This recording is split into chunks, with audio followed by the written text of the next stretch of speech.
Buenas tardes y bienvenidos a este primer programa del Frente Refundación, un espacio para el análisis. Este 1 de septiembre, un día de suma importancia para México y con la obligada necesidad de hacer un análisis serio del panorama que vivimos en esta actualidad. Quiero agradecer al doctor Alberto Montoya Martín del Campo, doctor en Políticas de Estado sobre la Revolución Tecnológica, investigador de la Universidad Iberoamericana y presidente del Centro de Estudios Estratégicos Nacionales. Muchas gracias. También al doctor Sergio Omar Saldaña Zorrilla, doctor en Economía por la Universidad de Viena, presidente de la Fundación Proacción y miembro del Frente Refundación. Hola, ¿qué tal? Y por último, quiero agradecer al licenciado Manuel Arellano. Él es máster en Democracia y Parlamento y también es especialista en Derechos Humanos. Muchas gracias a todos por su valiosa participación y por su tiempo.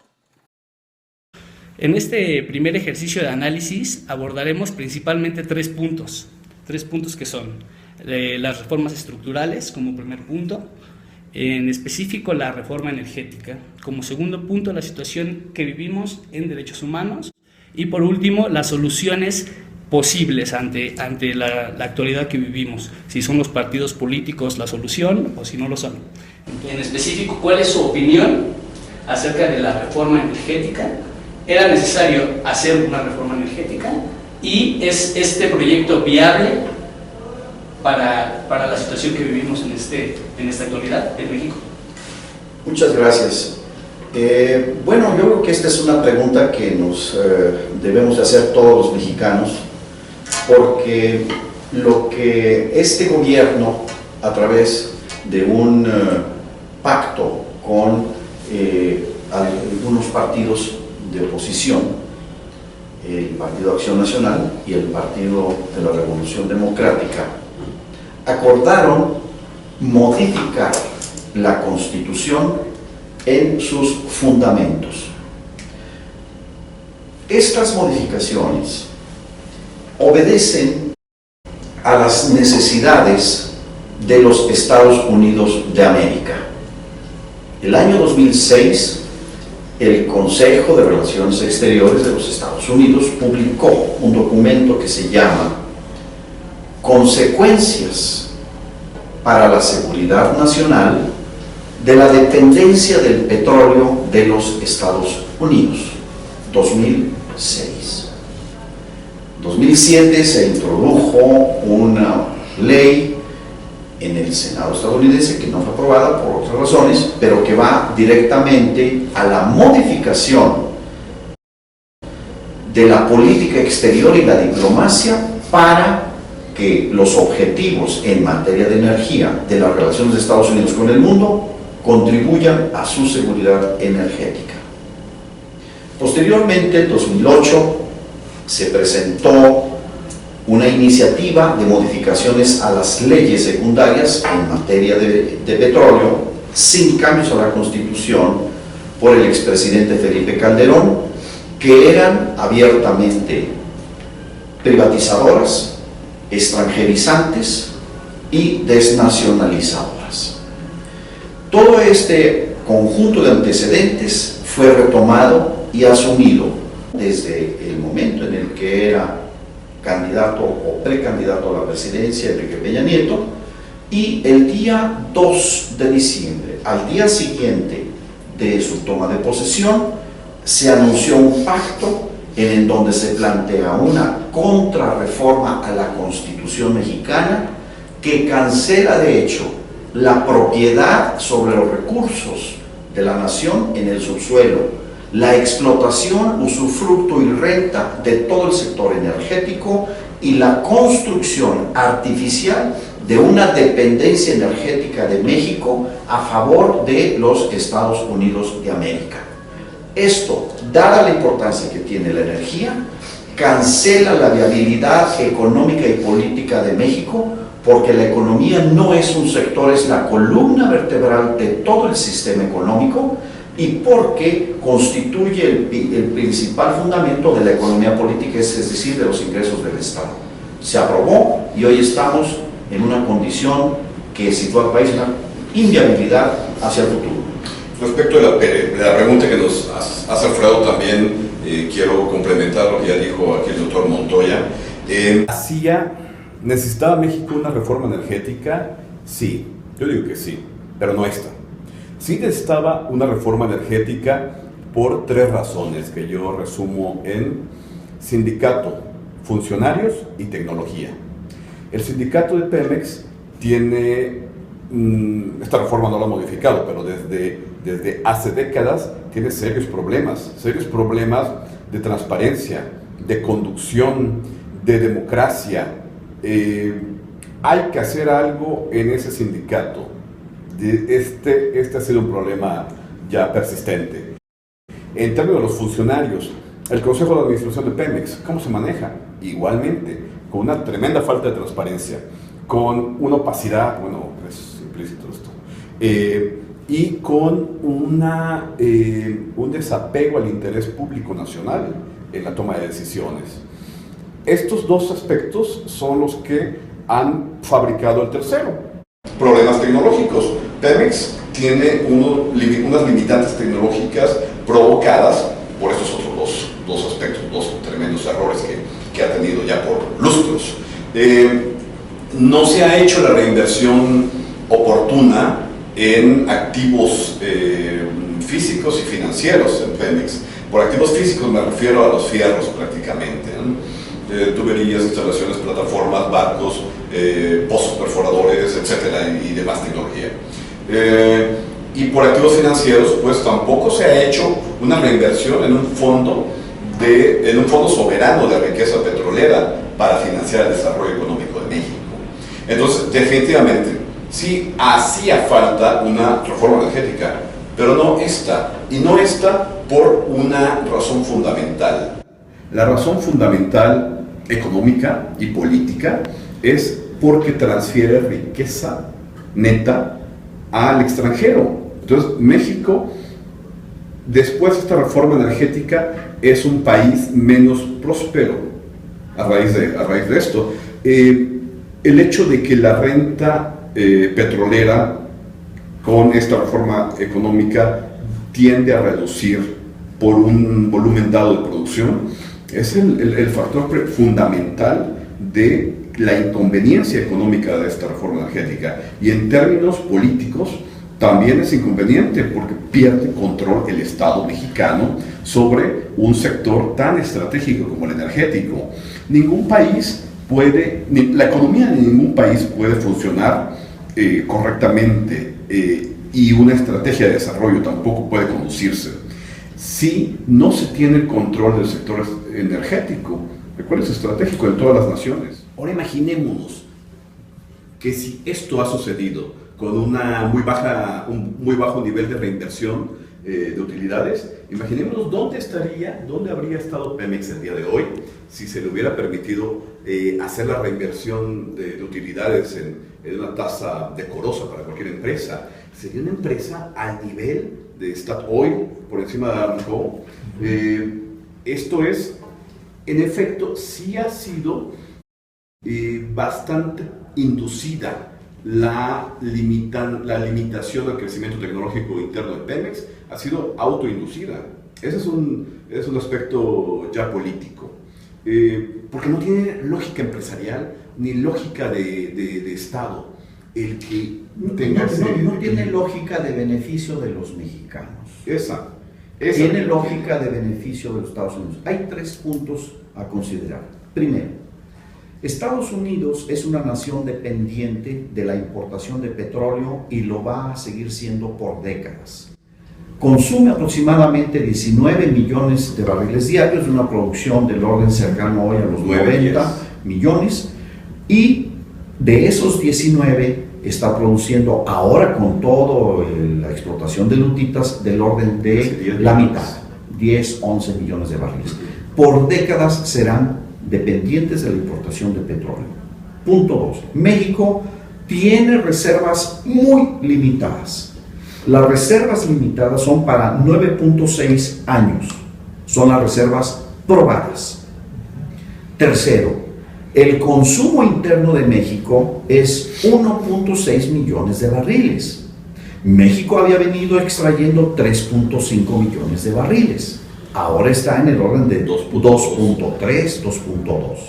¿Por qué razón tiene que sacar México más millones de barriles cuando tiene reservas probadas tan reducidas y venderlas ahora a un precio que con dificultad está por arriba, muy limitadamente arriba de los costos de producción? Eso es para el beneficio de México, no es para beneficio de México. Y tercero, durante los años del 2000 al 2012, Pemex pagó 687 mil millones de dólares de impuestos. Así es. No es una empresa quebrada. Al revés, la Secretaría de Hacienda ha quebrado artificialmente a Pemex, a la Comisión Federal de Electricidad, para justificar, pretender legitimar la entrega de toda esta riqueza a beneficio de las corporaciones e inversionistas extranjeros que no tributan en México. El gasto fiscal, las leyes de ingresos que se presentarán el día 7 de septiembre en una semana, van a considerar un gasto fiscal seguramente del orden de 500 mil millones de pesos, que de dónde salen, de la renta petrolera. Y como ahora ya no van a salir de la renta petrolera, van a salir de la deuda interna y externa, lo cual es irracional e injusto para el presente y el futuro de los mexicanos. Pues veamos ahí esto reciente de cómo se ha dado esta implementación de las reformas, sobre todo ya estas leyes secundarias que México necesita, así nos lo han vendido.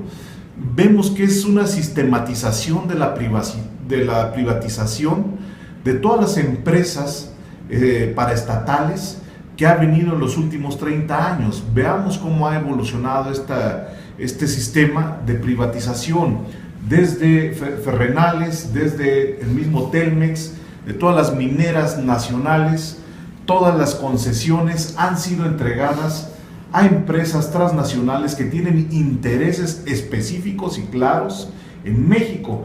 No ha beneficiado a los mexicanos. Para muestra, veamos qué tanto logramos beneficiarnos con la privatización de Telmex o con la disolución de Luz y Fuerza del Centro, que esto ha sido un golpe, pero directamente a los trabajadores y al patrimonio de los mexicanos.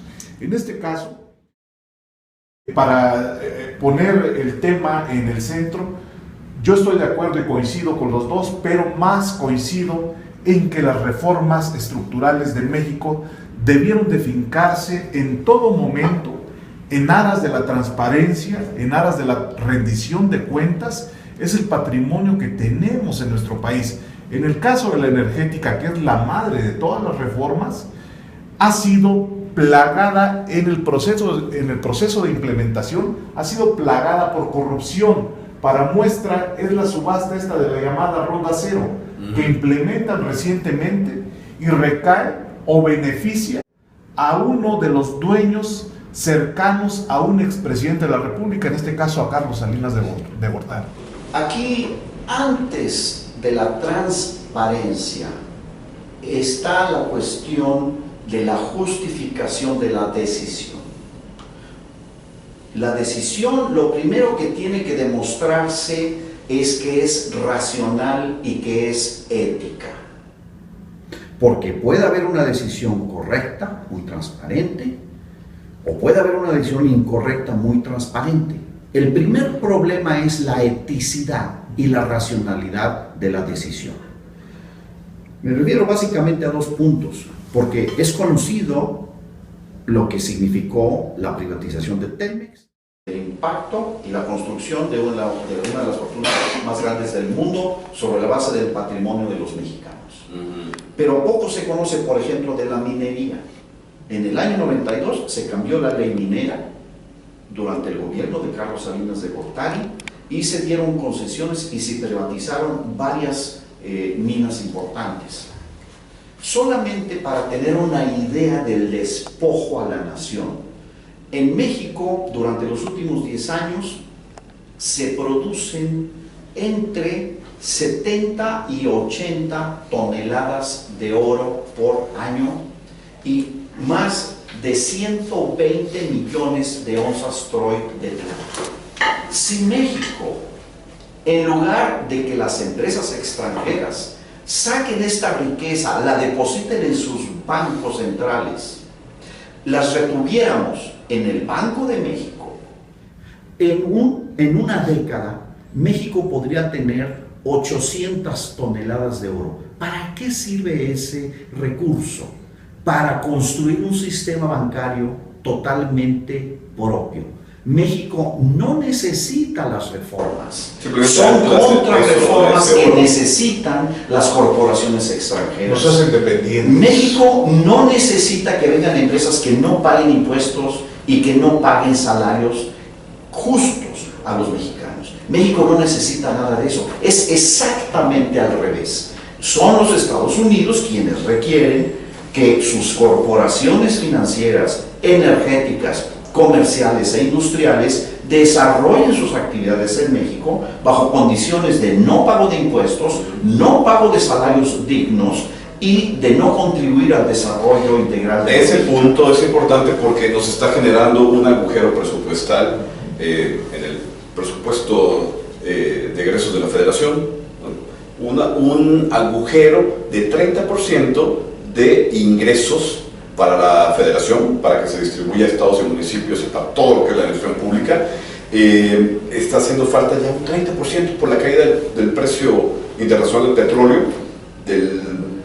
del cual aporta un tercio de los ingresos públicos. Entonces, al caer el precio del petróleo, prácticamente 70% en esta última temporada, genera este tremendo agujero presupuestal. Siendo el 30%, y esto se combina con la devaluación del peso que ha acumulado de un año para acá, ya anda rondando por un 30% también la devaluación del peso. Estamos hablando que te falta 30% del presupuesto y que tu deuda que ya tienes aumenta en un tercio el pago de su servicio y que además el valor de sus activos, de sus pasivos, también se eleva un 30% porque está en moneda extranjera. Entonces, yo me pregunto, ¿cómo va a afrontar el gobierno mexicano esto? Es sencillo, con más endeudamiento, pero acá estamos en un problema muy serio. Todas estas decisiones recientes económicas, reforma energética en especial, y obviamente en el cálculo económico más básico que uno haga, pero es cálculo casi de primer semestre, no conviene al país. Y si no conviene al país, ¿por qué se tomó esa decisión? Yo tengo una interpretación histórica sobre por qué se toma esa decisión. Creo que se vuelve a cometer el mismo error histórico que se comete en el siglo XIX con los conservadores cuando el ejército francés no viene a invadir México porque se le ocurrió, porque de veras querían. También recibieron una invitación.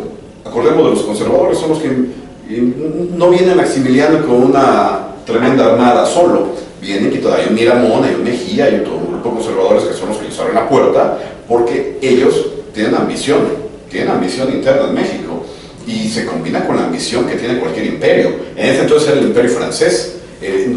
Podemos culpar a Estados Unidos, pero el imperio que está en el mundo reinando, ese va a llegar y va a aprovechar la oportunidad cuando un caballo de Troya mexicano les abra la puerta nuevamente, y ha vuelto a suceder. Bueno, ahora el imperio es el americano y nuestros caballos de Troya son este grupo de políticos que tenemos ahorita gobernando el país. Esa es la política de dependencia que se está desarrollando en esta región del mundo, doctor Sergio. Yo me quiero enfocar, que es otro gran tema, a la parte del atropello de los derechos humanos laborales también, de todo el pasivo que tiene Pemex, que es un tema también de la mayor relevancia porque estamos hipotecando al país por los próximos 10 años.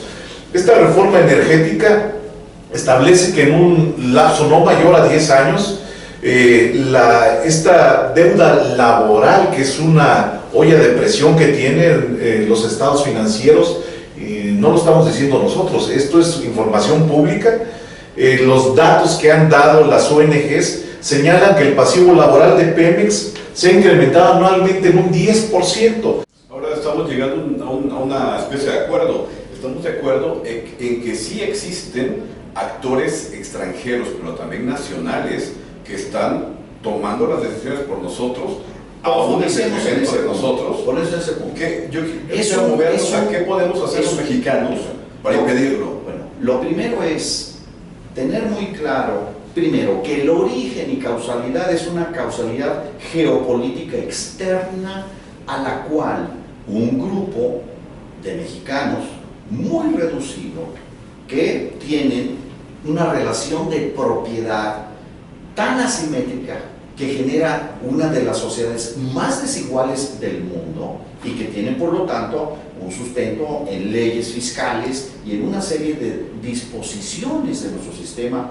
legal e institucional que está diseñado para eso, para que se acumule de una manera brutalmente concentradora, obscena, que no se observa en ninguna de las naciones desarrolladas, ni en Alemania, Japón, incluso Inglaterra, los Estados Unidos. Se tiene el número de multimillonarios que en las últimas 20 años se han construido sobre los bienes que son de la nación, que se han apropiado el individual en una forma verdaderamente obscena. Entonces, este conjunto de intereses han tomado los poderes públicos y el pueblo de México no está representado. No está representado en el Poder Ejecutivo, no está representado en el Poder Legislativo, no está representado en el Poder Judicial, no está representado en los poderes ejecutivos y judiciales de las entidades federativas, porque han logrado justamente, como lo planteó Hegel, los intereses particulares se apropian de las facultades de lo público y por lo tanto el interés público cesa de medrar. Y por lo tanto los poderes públicos solamente producen una intrínseca corrupción. En eso consiste la esencia de la corrupción del Estado, en que los intereses particulares se apropian de facultades que corresponden al universo de seres humanos que participan de una comunidad jurídico-política históricamente constituida que somos los Estados-nación. Y en la globalización Estados Unidos ha impuesto y ha construido una estructura de poder para su servicio. Y el resultado es que los mexicanos en su conjunto estamos al servicio de estos intereses hegemónicos.